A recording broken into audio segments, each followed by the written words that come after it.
ఈరోజు ముఖ్యమంత్రిని చూస్తే ఎట్లుందంటే మీ పొలం మీదే కదా, ఆ పొలం ఇచ్చింది మీ తాత ముత్తాతలు అవునా కాదా? దానిపైన బొమ్మ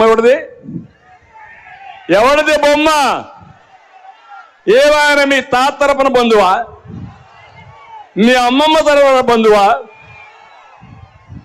ఆయన బొమ్మ ఏంటి? మీకు రోషం లేదా అని మిమ్మల్ని అడుగుతున్నా. భూమి నీది, బొమ్మ అయింది. బొమ్మల పిచ్చోడు.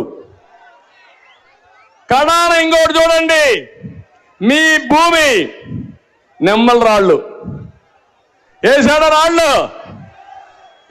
రాళ్ళు అవి కూడా కొన్ని మార్చేశాడు. భూమి మొత్తం మారిపోతా ఉంది, రికార్డ్స్ అన్ని మారిపోతున్నాయి. దానిపైన బొమ్మ ఎవరిది తమ్ముళ్ళు? ఎవరిది బొమ్మ? ఇది న్యాయమా అని మిమ్మల్ని అడుగుతున్నా.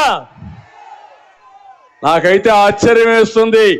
ఇది ఎక్కడ రంగుల పిచ్చోడో నాకైతే అర్థం కాల. ఏంటి రంగుల ఆటలు? ఇంకో పక్క అన్నిటికంటే ప్రమాదం, కొత్త చట్టాన్ని ఒకదాన్ని తీసుకొచ్చాడు.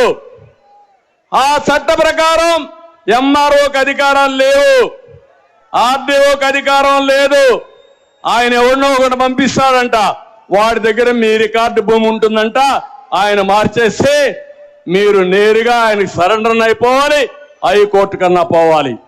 అంటే మన భూమి, మన తాత ముత్తాతలు ఇచ్చిన ఆస్తి, అడంగలు గాని 10-1 గాని పట్టాదారు పాస్బుక్లు ఇచ్చిన ఆస్తి అన్ని తీసేస్తాడంట. తీసేసి మనం అందరం ఈ జగన్మోహన్ రెడ్డికి బానిసలం. ఆయన ఎవడికి చెప్తే వాడికి ఆట ఆడడానికి. ఇది మీరు ఆమోదిస్తారా అని అడుగుతున్నా. మీ ఆస్తికి మీరు వారసులు అవునా కాదా? మీ ఆస్తి మీదవునా కాదా? అలాంటిది ఈరోజు మీ ఆస్తి కూడా రికార్డులన్నీ తారుమారు చేసేసి వీళ్ళు అమ్ముకోవాలని ప్రయత్నం చేస్తున్నారంటే వీళ్ళని ఏమనాలి నాకైతే అర్థం కాలేదు. రైతులకు అన్యాయం చేశాడు. ఈరోజు ముఖ్యమంత్రిని చూస్తే ఎట్లుందంటే మీ పొలం మీదే కదా, ఆ పొలం ఇచ్చింది మీ తాత ముత్తాతలు అవునా కాదా? దానిపైన బొమ్మ ఎవరిది బొమ్మ?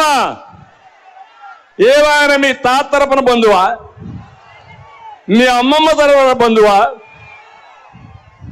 ఆయన బొమ్మ ఏంటి?